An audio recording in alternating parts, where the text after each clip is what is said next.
Hey guys, so as promised, I'm going to show you just a quick little tutorial on how I use up leftover paint after I finish the project. I don't particularly like to throw away or wash away any of my paint.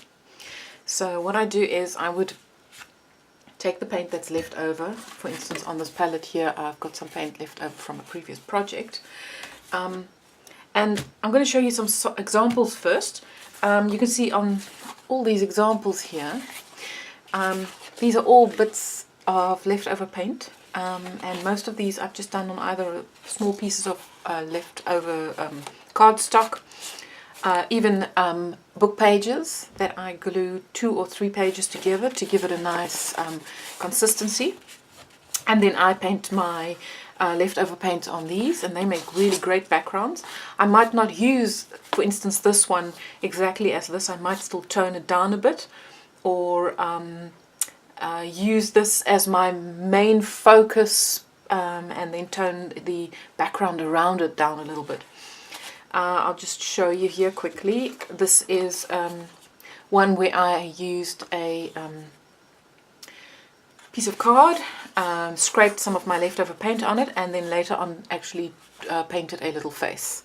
So they are really very versatile for when you're too afraid almost to start off with a blank canvas. It's always great to get one that's already got some paint on it. Here's another little one where I used some leftover paint and then did a little primitive drawing on top of that. And then here are some that I probably will be scraping some more paint on in a later stage, because obviously I don't quite think that I would be using such a bright orange as a background. These pieces as well, leftover paint, even in one of my little journals where I actually used the pages and just scrape leftover paint. And then there's another little journal that I've got here. This one I've actually, this is just normal book pages again that I've glued together, like 2 or 3 pages. And then I cover it with gesso or just immediately with some leftover paint. And you can see on both these pages I have scraped leftover paint, and once it was dry I actually used it to draw some faces on. And I used the colors to my advantage to help it shine through some of the work to create those details and those dark shadows as well. I will in another tutorial show you how I actually draw on top of a background that I have created. And over here, this is a bigger piece, it's a piece of watercolor paper, and I obviously had pinks, whites and Payne's grey. This will actually make a really nice background for something. Right, so I'm going to be using, I think, my journal, my handmade journal. This one has just got, like I said, book pages that have been glued together. And I've already put some white gesso on this, but you can most definitely use just a clear, a page that hasn't been treated yet. It was nice because then sometimes the words shine through as well. So maybe what I will do is I will actually work on this one. And my tools that I like to use is either your normal palette knife, these scrapers that you actually get in a clay kit if you're doing clay building or sculpting. This is like a metal foil rib, and this is more of a plastic one. But the thing that works the greatest is one of these old store cards or an old credit card. They work just as great. So what I would basically do is I would take my leftover paint and I would start applying some color to it just by scraping. And this is just intuitive, you just scrape as you go. If it doesn't come out really nice in the end, you can always add more paint over it again. Maybe a darker colour.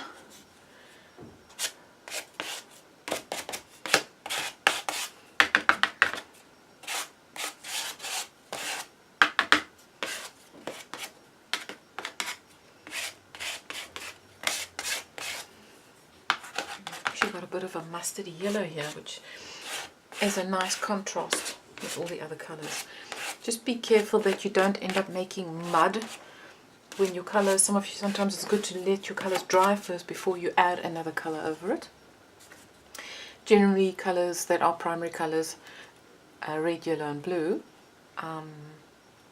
will make different colours, not so much mud as if you mix them together. For instance, if you mixed blue and yellow together, you'd get a green, and red and blue, you'd get a purple.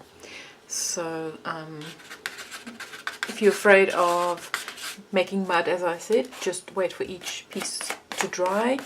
You could always use a hairdryer or one of those drying guns for crafts to dry in between the layers.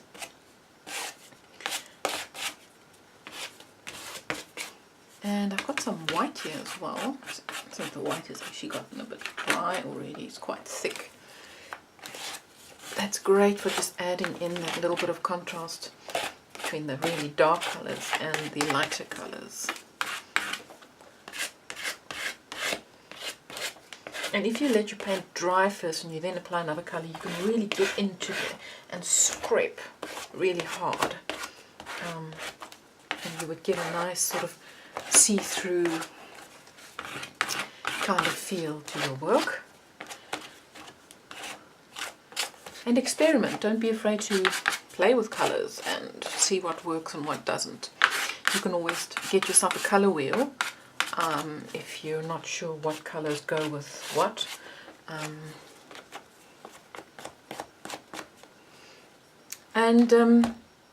If you've got more paint left over, just grab yourself another piece of paper, use it all up, use everything you've got on your palette.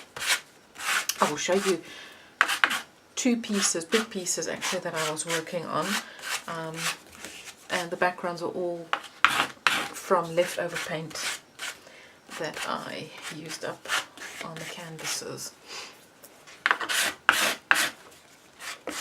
Another great thing that you can do is, instead of just scraping, you can take a normal bottle, spritzer bottle, something that can spray water, and spray some water on your work and then hold it up to actually let it drip, make drips. It actually makes your paint run as well, gives you a nice effect, something different.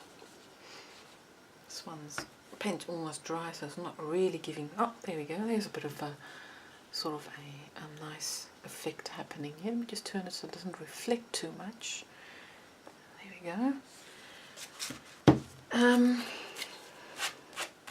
So that's just one colour. You can always just dab up some of the water. There's no hard and fast rules in this, just fun, fun, fun. I think what I'll do is I'll just get a little bit more white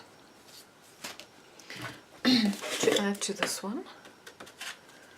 There we go.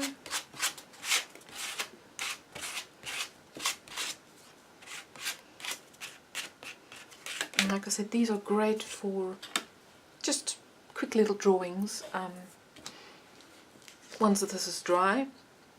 And like I said in the next video, I will show you a little tutorial of how I would take one of these backgrounds and create some work on it. Another nice thing, while the paint is wet, you can take one of these, like a ballpoint pen that hasn't got any more ink left in it, or one of these little gadgets. It's an embossing tool. I got a little ball at the end, and they come in different sizes. Like this is a very fine point, where this one's slightly bigger. And what I do with these is I would just scribble. You can maybe do some writing, usually something nondescript. You don't have to always be able to see what you're writing. Create some patterns and some textures in your work. Just adds that little bit extra interest when you actually start working. Now this one is a long board, just a wooden board, leftover offcut that I had from cutting some of these pieces to paint on. And this was all leftover paint, and I'm trying to fit it all in because it's quite long. But there again I drew a face. Now I'm still going to be painting this face. This is not done yet, but that's a great way of using up leftover paint. And then this one, similar colours. Seems like these are the kind of colour palettes that I always tend to go for. Just move the water so that's out of the way. And I'm going to try and zoom out slightly so you can see the whole, get the effect of this whole board. Bring it up closer and you can actually see where I've scraped into the wet paint. Just to give a little bit more texture and interest to the piece of work. So I hope that gave you sort of a good idea of what you need to do with your leftover paint. And as promised, in the next little tutorial I will be taking one of these pieces and creating a little face on it. A quick little tutorial on how to do that. So I'll see you very soon.